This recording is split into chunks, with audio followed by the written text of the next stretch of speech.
Hey everybody, how's everyone doing on a Monday? Little housekeeping before I get started. If you haven't yet, and you've been seeing some of my videos here recently, please go ahead and subscribe, like, share, hit the bell to get notified when my content gets uploaded to YouTube, pretty much on a daily basis. Now that that's out of the way, let me dive on in. Star Trek Picard. This is the first Star Trek video I'm doing, so bear with me here. I thoroughly enjoyed Star Trek Picard season 3. It was to me it was the perfect ending of a story of the Next Generation crew.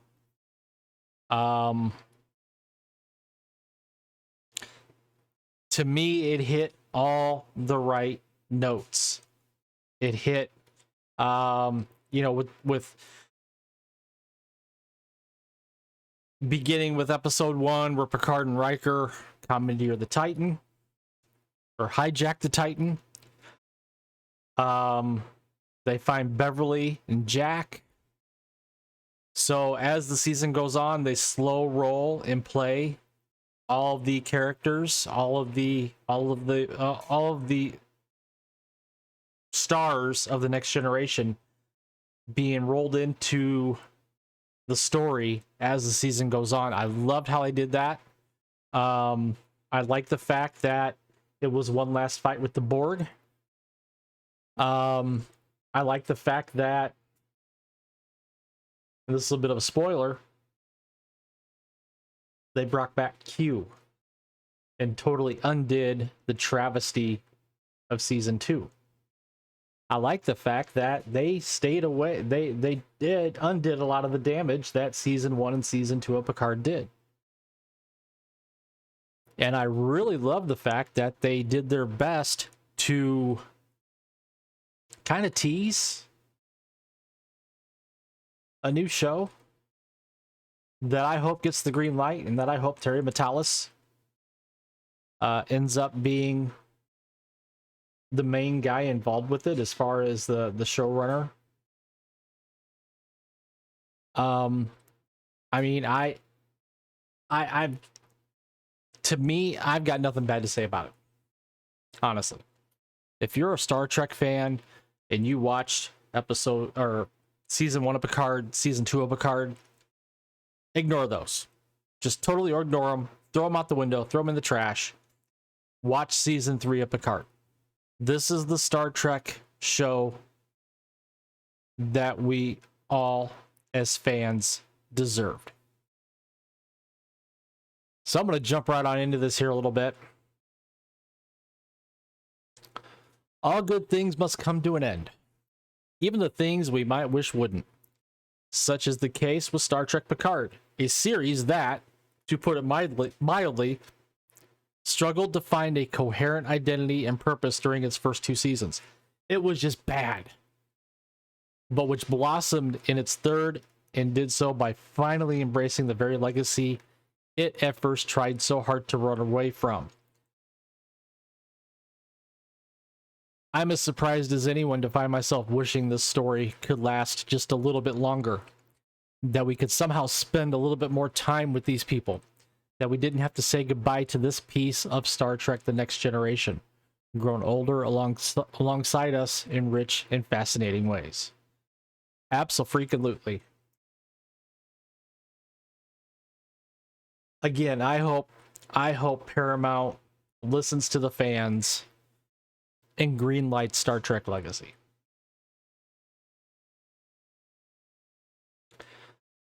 If you as a viewer haven't been enjoying the purposeful fan service of Picard Season 3, you probably aren't going to like this finale all that much, which aims itself like a laser directly at the heart of anyone who loved the Next Generation and its characters. Yes, there are some narrative hiccups and shortcuts, but if you ask me, The Last Generation sticks the landing in nearly every way that matters. I even like the fact they did a little tribute to Star Wars with the Enterprise D, by the way. flying its way through the Borg cube to get to the beacon, just like in Return of the Jedi with the Millennium Falcon to get to the center of the Death Star. It was great.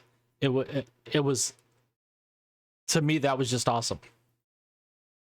And again, the final confrontation with the Borg, I like how they did a little twist with, instead of assimilating, it's evolution.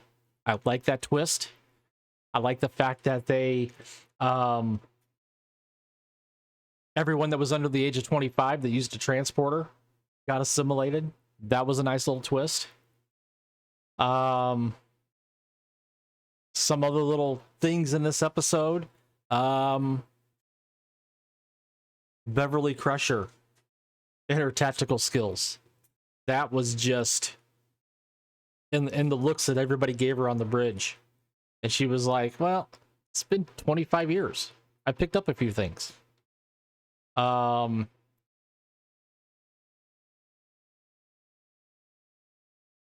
mean, I just couldn't have been happier with this episode. I mean, I watched it a second time because I liked it so much.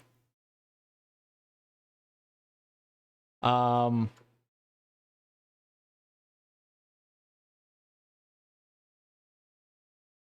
going to pick this up. Warp refusing to fight with phasers because swords are just too much fun. That was awesome. Yet, as has been the case for most of the season, the hour's best moments and its most emotional ones, each grounded in the decades-long relationships between the Enterprise's legacy crew. From Picard's choked-up inability to express what his number one has meant to him over the course of their lives together, to Riker's wordless telepathic goodbye to Deanna, and Geordi's wonder at Data's enthusiastic embrace of the new emotions he's only now finally experiencing. These are all moments that carry extra weight simply because these are relationships we've spent literal years watching grow. We love these people as much as they love each other, and the result is a climax that feels both utterly earned and deeply satisfying. And that's true. It's true. I'm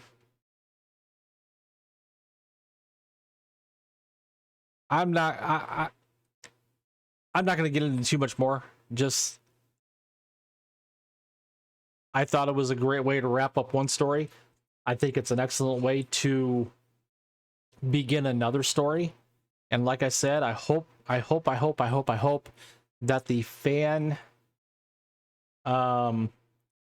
fans do what they need to do to let Paramount know that, hey, we need Star Trek Legacy to carry on the story of the next generation, pun intended. So that's just my tidbits on Picard. It's not as in-depth as some of the other ones that I've seen, but I thought I'd just put it out there since the series did wrap up last Thursday with episode 10, The Last Generation. So again, please like this video, share, subscribe, hit the notification bell to get notified. Comment down below, what'd you think of Picard season 3 if you watched it? If you haven't watched it, are you going to watch it? So with that, I'll say goodbye for now, and we will see you in the next video.